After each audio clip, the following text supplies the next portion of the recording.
Kevin Hassett, the former chairman of the Council of Economic Advisors under President Trump. Kevin, good to have you. This idea about the consumer and figuring where he or she is, still inclined to book trips, bookings, for those trips and for the airlines, for the hospitality industry, remain very, very strong. The guidance remains very, very strong. I don't know what it is as of this very second, but that the consumer, while pressed, is not giving up spending. What do you make of that? Right. I think it's about to all end. Basically there was all this stimulus money that went into people's pockets. They saved it. And even though prices have been going up much faster than wages, consumption has kind of held up because people had that buffer stock built up from the money that they didn't, all spend during the pandemic. But if you look at year-over-year disposable income that includes all taxes and transfers, Neil, it's down almost 20%. Because of all the stuff that's being removed. And if you get a reduction in real income of that size, there's just no way consumption's going to go up. You and I have talked before where I said I kind of think we're in a recession already. Now that you've seen a minus 1.4% first quarter, you're kind of maybe leaning more in my direction.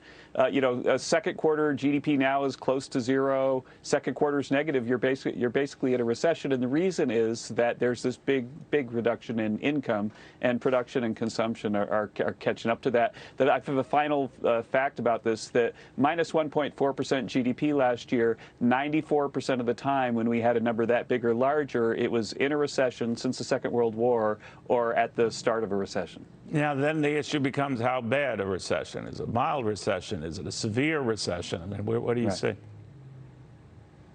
Yeah, I see a severe recession. Biden was out there bragging about the deficit reduction, and the thing about it that bugged me the most, by the way, was just as an aside that if Build Back Better had passed, then a lot of that wouldn't have happened. The honest score for that from the CBO was that it would increase the deficit by $3 trillion. So it's like a guy who asks a lot of girls out on dates, and then when they all say no, he brags about his chastity, right?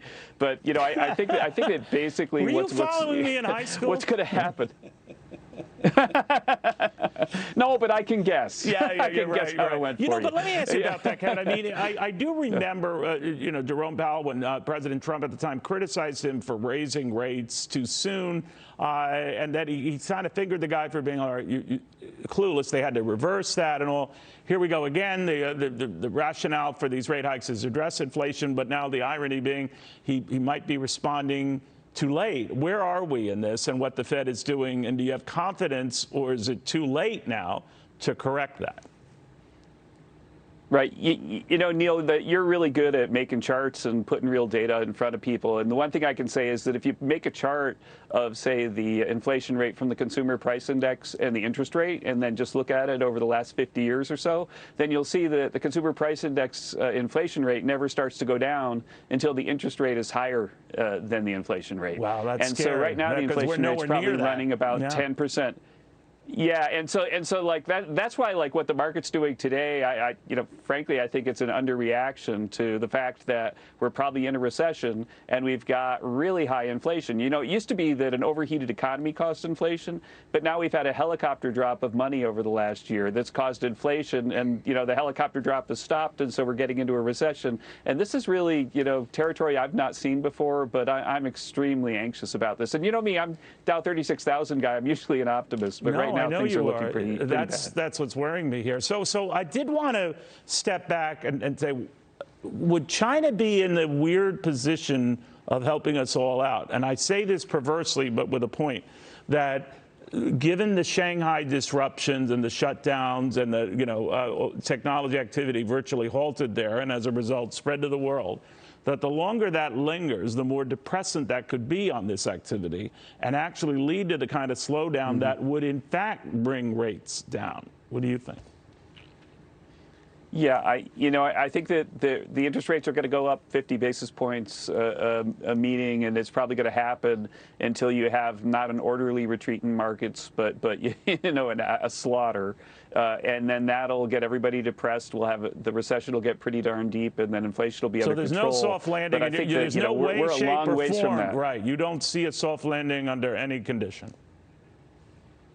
No, and in fact, like, think about it. We just had a minus 1.4% quarter. True. And we've got a Fed chair who says there's absolutely no sign of recession. Think about it. If you have 2 negative quarters in a row, it's a recession. Right now, GDP now for second quarter is close to 0, and the first quarter was, big and negative. The idea that the Fed chair is out saying there's no sign of recession just means that policymakers are in denial. The one thing I can say is that the Biden administration has been calling everything transitory. Remember, inflation is transitory, right, and so on. But this deficit reduction, that really is transitory, and the way you know it is that they're not saying so, right? They're wrong about everything. And the reason it's transitory is we're going into a recession, and revenues are going to go down, profits are going to go down, taxes are going to go down, and the government's going to have to spend more on unemployment benefits and so on. And so the deficit story is about as temporary as you can get. And again, the proof of that is that it's the one thing they're saying is permanent and claiming credit for. Yeah, it is. Wow, Kevin, you succeed at a couple of things, getting some numbers right, and actually making me not actually feeling like lunch today. So I lose a little bit of weight in this. So, Kevin, always good seeing you, my friend. They've got the top economic advisor